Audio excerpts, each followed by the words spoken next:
Welcome to CM TV Telugu. London లో PG చేసి వచ్చి ఇడుపులపాయ సమాధి దగ్గర వైఎస్ఆర్ కు మాట ఇచ్చి వారు చెప్పినట్లే చేసి చివరకు బోరుగడ్డ బతుకు ఇల్లా తెల్లారింది. కనీసం జగన్ తాడేపల్లి ప్యాలెస్ గేట్ లోపలికి కూడా రానివ్వలేదు సజ్జల. ప్యాలెస్ బయట ప్రతి కార్యకర్త కష్టాన్ని నేను మర్చిపోను అని ఉన్న జగన్ ఫ్లెక్సీ ముందే మీకు కూడా నాకతే పడుతుంది అని నిరసన తెలుపుతూ సజ్జల రామకృష్ణారెడ్డి తనను జగన్ ఇంటికి వెళ్లకుండా అడ్డుకుంటున్నారని బోరుగడ్డ బోరుమంటున్నాడు. నాపై రౌడీ షీట్ లేదని హైకోర్టు స్పష్టం చేసిన సజ్జల, జగన్ పిఏ శ్రీహరి తమ అనుచరులతో నన్ను రౌడీ షీటర్ అని ప్రచారం చేస్తున్నారు. నన్ను నిందించిన వారిపై కఠిన చర్యలు తీసుకోవాలని బోరుగడ్డ అనిల్ డిమాండ్ చేస్తున్నాడు. అధికారంలో ఉండగా సజ్జల ఈ పని చేసి ఉంటే ప్రజలు హర్షించేవారు. ప్రతిపక్ష హోదా కూడా దక్కకపోయేసరికి ఇలా కరివేపాకులా ప్యాలెస్ గేటు బయటకు గంటేయడం ప్రతి వైకాపా కార్యకర్తకు నాయకుడికి ఒక సందేశం. రేపు మీ బతుకు కూడా ఆ ఫ్లెక్సీ ముందే రోడ్డు మీదకు వస్తుంది అని. రామకృష్ణారెడ్డి పార్టీ ఆఫీస్లోకి రావద్దంటమే కాకుండా ఆయన కోటరీలో ఆయన చెంచాగాళ్లతో ఏం మాట్లాడించినాడు. వాడు కారుమూరి వెంకటరెడ్డి నన్ను రౌడీ షీటర్ అంటాడు. హైకోర్టు ఏం చెప్పింది? అనిల్ మీద రౌడీ షీట్ లేదు, గొప్ప చదువుకున్న వ్యక్తి, సమాజంలో అటు ఎందుకు చేస్తున్నారు మీరు, ఎవరు నిన్ను రౌడీ షీటర్ అందంటే మీడియా అన్ని పేర్లు ఇచ్చిన 12 మంది పోలీస్ ఆఫీసర్స్కి మెమో ఇచ్చింది.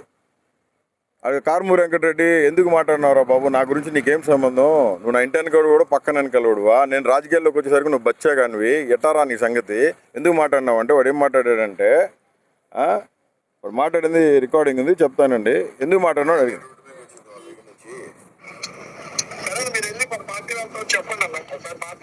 అంటే ఏమని మాట్లాడాలి, మీ మీద కంప్లైంట్ ఇవ్వమంటారా?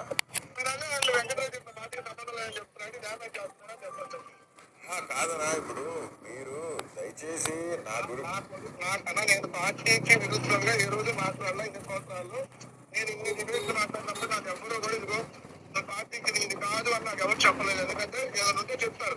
అంటే మీకు గైడ్ లైన్స్ ఉన్నాయనా, బోరుగడ్డ అనిల్ కుమార్ మన పార్టీ కాదు, నువ్వు మాట్లాడు, వారికి మనకు సంబంధం లేదు, మీకు ఎవరైనా చెప్పారా?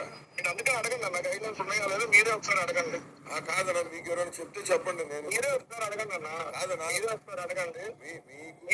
మీకు గైడ్ లైన్స్ మా మీడియా సెల్ శ్రీహరి గారు చూస్తారు, ఓకేనా, పెద్దలు గారు నేను, మీరు ఒకసారి అడగండి. అవునన్నా, సజ్జలను మీకు చెప్పినారా పార్టీ అనిల్కి మనకి? మీరు అడగండి, మీరు చెప్పండి ఒకసారి. ఇప్పుడు నాకు మీరు క్వశ్చన్ ఏంటి కాదన్నా, ఎందుకంటే మీరు నన్ను క్వశ్చన్ చేసేటప్పుడు అలా అడగండి. మీకు మీరు పార్టీలో మీకు మీ అన్ని వాళ్ళే చూస్తారు అంటున్నారు కానీ వాళ్ళకే చెప్పండి. మరి ఏంటంటే ఇట్లా చెప్పిన డ్యామేజ్ చేయట్లేదు, నేను పార్టీ మనిషిని అయితే కాదని ఎట్లా చెప్తారు వాళ్ళు అని మీరే అడగండి. అప్పుడు నాకు అబ్బాయి ఫోన్ చేస్తారు కదా, ఆ టాపిక్ ఏదో చెప్తారు కదా. అంటే జగనన్నకు భారతమ్మకి చెప్పి మీకు ఫోన్ చేపించి అట్లా మాట్లాడుతుంది చెప్పించాలి మీకు, అంతేనా? నేను అట్లా అనలేదమ్మా, పార్టీలో ఎవరు మీ పార్టీలో అన్ని వాళ్ళే చూసారని చూస్తారు కదా. అవునా, వాళ్ళ నుంచి వేరే వాళ్ళకి చెప్తారు కదా, వాళ్ళు మీరు చెప్పేది ఎలా ఉందంటే, మీరు నాకు చెప్పొద్దు, మీరు బయట చెప్పండి, వాళ్ళు నాకు చెప్తారు. ఇప్పుడు జగనన్న మీకు చెప్పాలా లేదా భారతమ్మ మీకు ఫోన్ చేసి చెప్పాలా, అంతేనా? నేను అసలు మీరు నాకు ఫోన్ చేసేది అడగటమే రాంగ్ అంటున్నా. ఏం రాంగ్? మీరు నాకు సంబంధం లేదు పార్టీ కదా, ఎవరో చెప్తారు కదా, అడగటమే రాంగ్ అంటుంది. అవునన్నా, ఇప్పుడు మీరు మాట్లాడారు కాబట్టి అడుగుతున్నా. అది మీరు నా మీద ఉంటే మీరు వాళ్ళ దగ్గర చెప్పండి అన్న. వాళ్ళ దగ్గర చెప్తే వాళ్ళ గైడ్లైన్స్ ప్రకారం నేను పనిచేస్తున్నాను. పార్టీ గైడ్లైన్స్ నా వ్యక్తిగత నిర్ణయాలు ఏది నేను ఏదో తీసుకోవడం నాకు అవసరం ఏమవుతుంది.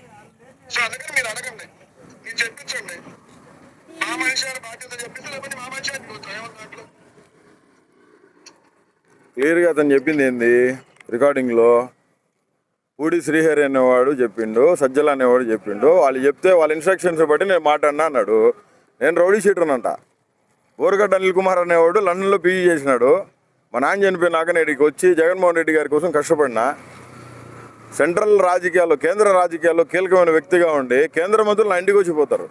నేను జగన్మోహన్ రెడ్డి గారికి దగ్గర అత్యంత సమీపమైన మనుషులం కాబట్టి అన్న కోసం రాజశేఖర రెడ్డి గారి సమాధి కాడికి పోయి మాటిచ్చిన, నీ కొడుకుని ముఖ్యమంత్రి చేసేదాకా నీ కొడుకుతోనే ఉంటానయ్యా, నీ కొడుకు నీకు మళ్ళీ పరిపాలన చేయాలా, నీకంటే ముందు 100 అడుగులేసి పరిపాలన చేయాలని.